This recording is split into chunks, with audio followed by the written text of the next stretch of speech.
Broadcasting from the business capital of the world, this is the Podcast Business News Network.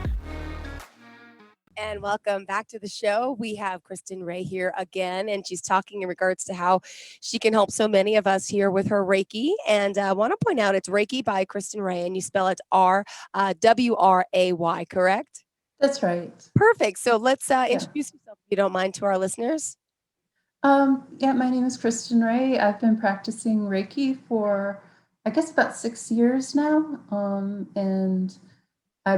me, it's a daily practice and healing for me, and I love sharing it with other people. In a session, and I'd like to describe how I do sessions. Please do so.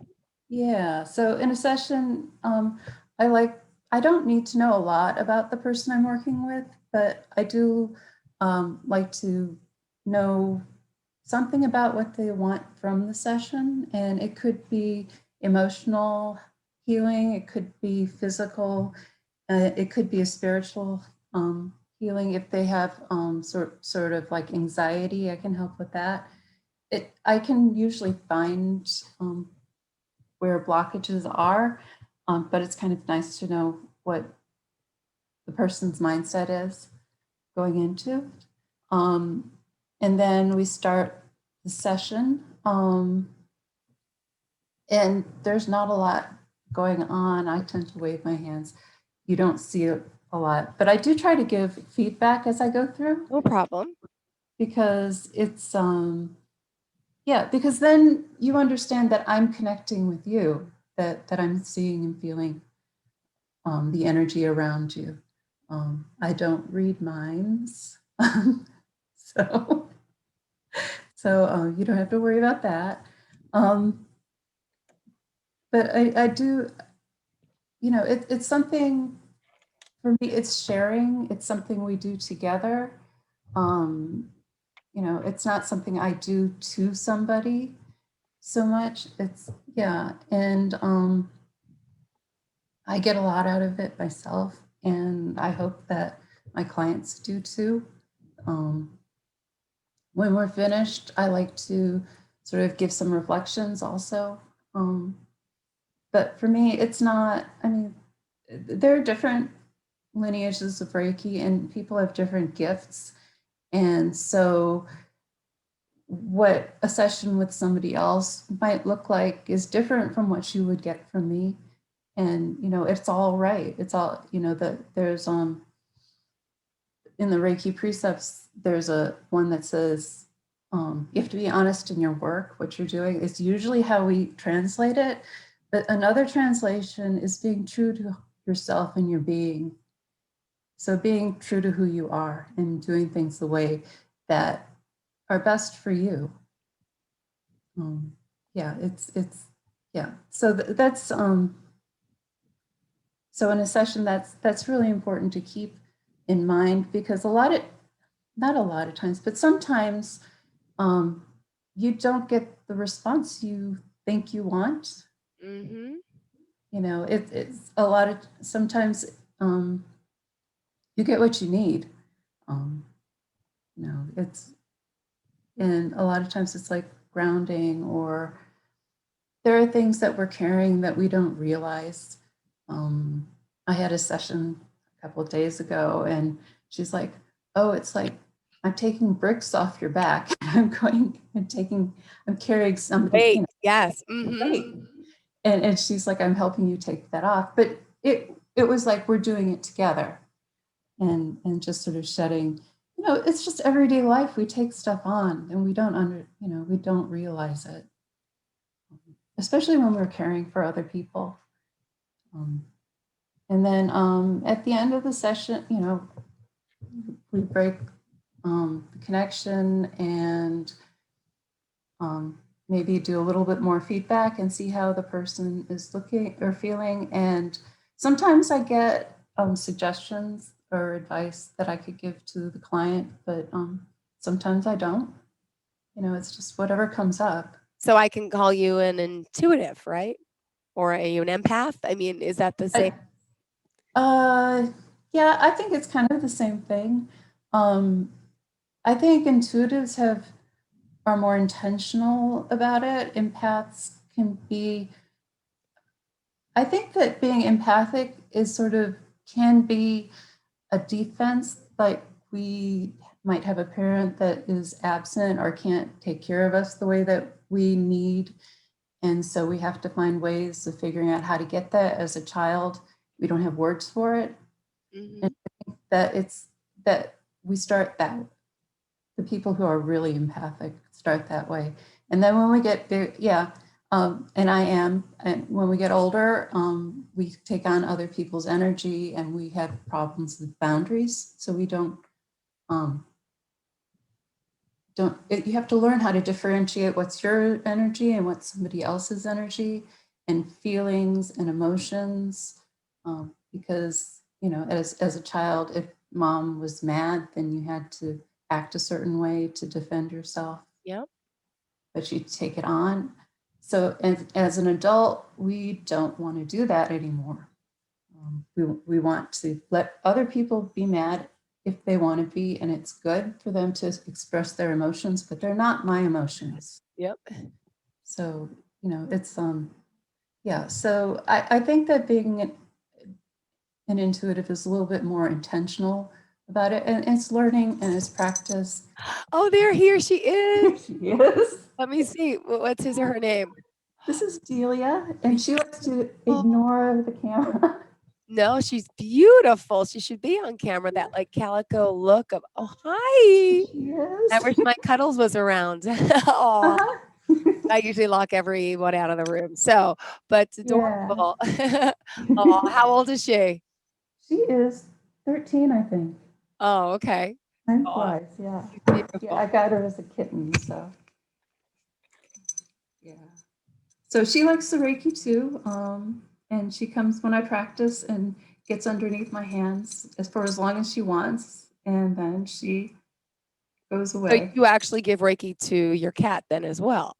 Yeah, yeah. They tend to know what they want and where they want the Reiki, so I let her just move around and And try not to guess. yeah. Oh, Yeah. good. Yeah, I find that's true with people too. People tend to know, people really do know what they want. They don't know the words to tell you, but they know. And so it's so important to ask people what they want. Mhm. Well, let me ask you this. When you work with someone, you're only doing virtual like this, Zoom or telephone right now, correct? And That's right. where are you based out of? I'm in Chicago. Okay. Yeah. So yeah, in the city. And we're starting to transition back into, we're like the schools, we're going, oh, well, how can we do hybrid? Because I've got Reiki these shares. So a group of us get together on Zoom and we share Reiki with each Yeah, you other. mentioned that last week. And And so, okay. yeah, so now we're thinking about transitioning, but we get people coming from the East Coast and from Germany and from the West Coast coming virtually, and we're going, well, we want those people to come and we want them to participate still. So how do we do that? So we're doing, how do we do our own virtual or our own hybrid? So we're trying to transition that way. Got it. Yeah. And how often are you doing Reiki sessions? Now, let me ask you this for yourself personally. You do this as well? I do. I do it pretty much every day. And it could be chanting, it could be a meditation, it could be hands-on healing, putting my hands on my own body. Mhm. Um, Yeah, sound healing is really important in my lineage of Reiki. It's one of the five paths to they call it Kododama. It's in Aikido also a practice that is in other martial arts. Not that Reiki's a martial art, but Okay, but similar? Could it be? yeah, the philosophy behind it. Reiki as a spiritual practice is very similar. Well, it is. It comes straight from Buddhism, uh, Japanese esoteric Buddhism. So, um, Yeah. So chanting, there's symbols. We consider the symbols like reminders of the different sources of energy, and they're not particularly magical. Some lineages think that, but we don't. I found that I have done different lineages and different practices, but I found that this one, it's simple enough, and then when you start studying more, it becomes so much more complex. So it's, yeah, but as I said before, being true to who yourself and the way you are. If somebody, all lineages of Reiki are good, and if it resonates with you, that's what you should do. This is what works for me. So I do those things. Those are my practices. Got it. Yeah. My teacher says that hands-on healing is our birthright. That we do. We do it. Like as a mother,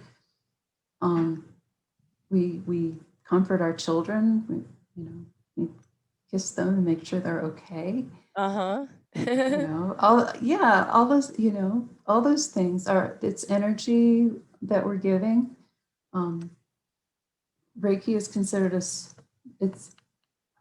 Rei is spiritual. That's what it means. There are other translations for it. And Ki is energy, the energy that makes things go. It's the same as Qi in Chinese. In Chinese, the word for car is translated as a Qi wagon, I think. Oh, really? Yeah. Cool. Yeah. And Kristen, how long have you been doing this for, if you don't mind sharing your personal background and experience, and Delia as well? Yeah. I started meditating, and I think that's really a backbone of my Reiki practice in like 2009. And then at some point, I guess about 6 years ago, it could be longer, time flies, I started practicing Reiki specifically. So, and if I didn't have the meditation practice, I don't think I couldn't, the practice stilling my mind and being present and now is really important. So, so I do that. And then, so I've studied like 3 or 4 different lineages, and then I came upon this Japanese lineage with the International House of Reiki, and that was like home for me. So that's the one I practice. Great. And could you share some of your personal experiences with some of the clients that you've worked on, that you've touched upon, and that you've really helped? Could you explain some of the things that your clients say, like felt like the weight of the bricks off the back? What other things in particular? Yeah.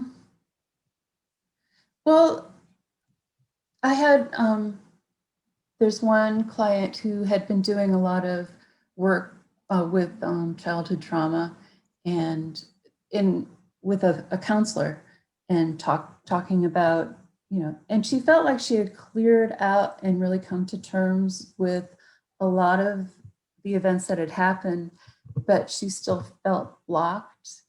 And so we did a session where I found a place in her body that she was still holding the energy of the trauma. It was beyond words, it was the energy. And I was able to get it to move out of the way and help her ground. And then she could go, continue on with her other work with the counselor. I really think of it as a complementary modality to go with other work. Because a lot of my personal work, I do a lot of personal work and sit in circle with women. So shame and, the anger, around emotional things. And so, I think about those things a lot. And then there's people with anxiety that I've helped with. The energy seems to be here in the back of the head a lot with the anxiety, which makes sense. That's where Yeah, especially this year, right? So yeah, the anxiety sits here. it sits right there at the back of the head. It's Oh, called a part. It's called the amygdala, and okay. it stores. It's like a filing cabinet. It stores like what the things we're afraid of that are dangerous, um, which is really important. But it's good to calm those areas down. And then we tend to be in our throat. We tend to hold a lot of energy. There are things we don't say that we hold in because just to get along with other people. Um, Do you find a lot of the problems are in the gut? oh yeah, that I is. feel like I store a lot of my stress. I mean, I have a cold right now, so I apologize for Uh-huh. sounding so nasal. Maybe the Reiki could help release something, but my nose is stuffy and my throat, so I apologize. But normally, Yeah, I hold my stress and in my belly, in my gut, and then I get a stomach yeah, a lot, me too. and I I bloat do a that too. lot. And Uh-huh. doctors say, "Oh, it's IBS." And I finally, after all these years of going to doctors, I said, "What does that mean?" And then no one could figure Uh-huh. out the exact. And then talking to people like yourself is making me realize maybe it's an energy issue, that something is wrong with my stress or how I'm holding myself, you know? Hmm. Well, I think to say that it's wrong might, it's the way you are and where you are right now, and that by judging it as wrong means that maybe there's not a solution, but I think there is a solution. So it's a phase. Yeah. You think about it that way, and then so there's an energy center. It depends on what system you're using, but in the Japanese, it's called the hara, but it's also called the Dianten in Tai Chi and um, Tai Chi and Qigong. Um, and yeah, it's sort of where we ground. So it makes sense. And it's also a place where we have a lot of neurons. We have neurons in our stomach, we have neurons in our heart, and we have them in our brain. And so it makes sense that when we say we have a gut reaction to something or we're holding our energy there, yeah, we do that. It's just the way we're built. Well, Um, we're here today talking with Kristen Wray in regards to how mhm. she can help you as a Reiki master. And as you said, mostly virtual work you're doing, right? With people all over the Right? world. Yeah, yeah, yeah. It's Great, Kristen. yeah, it's really an honor to be able to work with so many people. Yeah. And what do you love most about being able to help people with this energy healing modality that you've been using for quite some time now? I really love seeing the results that when somebody relaxes or they tell me now, um, my headaches are not nearly as bad as they used to be, or um, their digestion's better, or they feel more comfortable speaking what's true to them. Um, it's yeah, and I love the connection and getting to know people too. Hmm. Um, yeah, Your voice is very soothing and thank you. sounds like it would very relax if I was in a session with you. I feel, do people fall asleep sometimes from this? Sure, they do. I've fallen asleep in a session too. Really? Yeah, yeah. It's like I guess I got to wake them up now. We're done. Um, and then they need to ground and come back in their body and become more present. But I think part of it is just shutting down the parts of our brain that talk all the time. We Yeah, a lot of brain chatter. Yeah. Um, How do we shut that down? How do you turn it off? Practice. Okay. Practice We makes perfect. meditate. Yeah, and Meditation. There you go. yes. So, could you give our viewers and listeners any advice on the process of meditation? I know that's what you're very into and you wanted to discuss today. Could you give us some more tips on that? Yeah. Um, it's important. to start slow, for one thing. You're not going to be able to sit for half an hour to start out with. If you find people to do it with, it's good to have a buddy.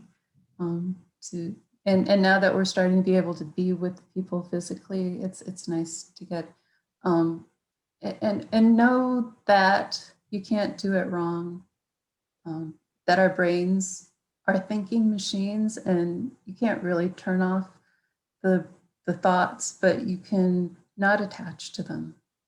It's our attachment when we get stuck to a thought and sort of obsess about something is when we start getting anxiety.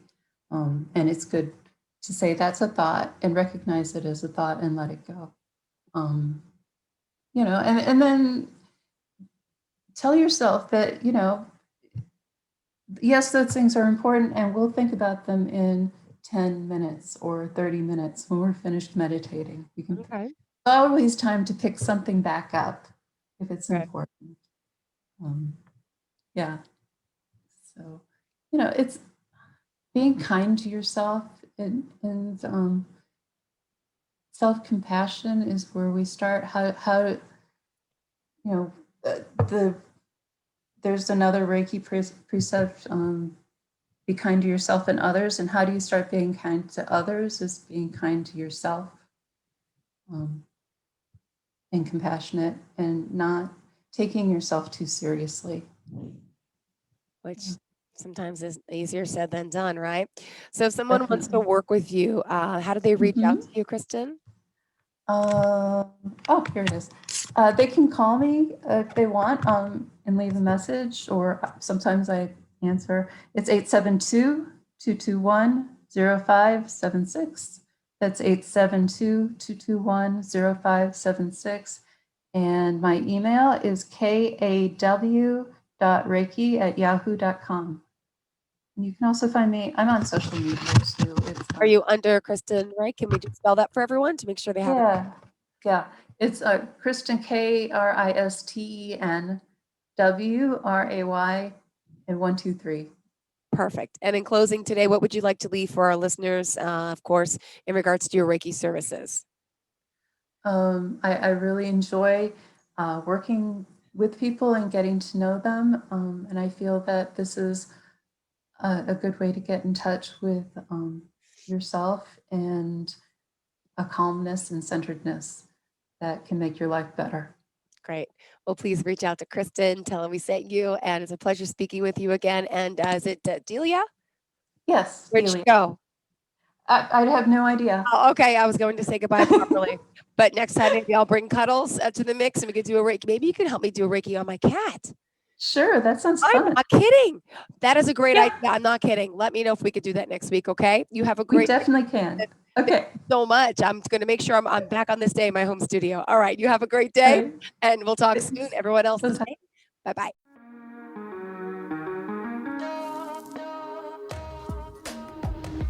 Broadcasting from the business capital of the world, this is the Podcast Business News Network. For nearly 2,000 severely injured veterans, everyday life has become filled with barriers. Day-to-day simple tasks can become pretty daunting. I have to carry my chair up 2 flights of steps or have somebody do it for me. What scares me the most is just the falling. When I'm struggling with my house, I think, to have that one great barrier just knocked down, it's crucial. Home for Our Troops is a wonderful nonprofit that builds a mortgage-free, fully adaptive, handicap-accessible house. And there's no catch. It'll be our very first home that we've ever owned. This is a game changer. This is where your life begins again. We need you to join us in completing this important mission. Please visit hfotusa.org and help build homes and rebuild lives. Because of you, everything's going to be okay.